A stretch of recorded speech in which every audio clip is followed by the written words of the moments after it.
અમારી શાળામાં આજરોજ ગુજરાત લોક સેવા ટ્રસ્ટના હોદ્દેદારો અમારી સ્કૂલમાં પધાર્યા. અમારી વિદ્યાર્થીનીઓને ચોપડા આપી અને ખૂબ જ સરસ રીતે પ્રોત્સાહન આપ્યું. અમારી શાળાની ઘણી વિદ્યાર્થીનીઓ એવી છે કે જે આર્થિક રીતે નબળી છે, પણ ટ્રસ્ટે આવી અને ઘણી બધી વિદ્યાર્થીઓને પ્રોત્સાહિત કર્યું અને ચોપડાઓ આપ્યા.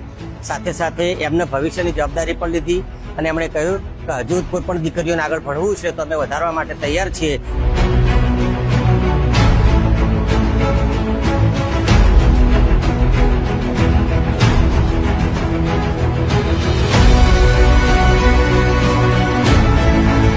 ગુજરાત લોક સેવા ટ્રસ્ટના અધિકારી શ્રી રોહન ગુપ્તા સરને અને એમની ટીમને હું ધન્યવાદ આપું છું કે ખૂબ ખૂબ અભિનંદન સર, આપે અમારી શાળાને પસંદ કરી.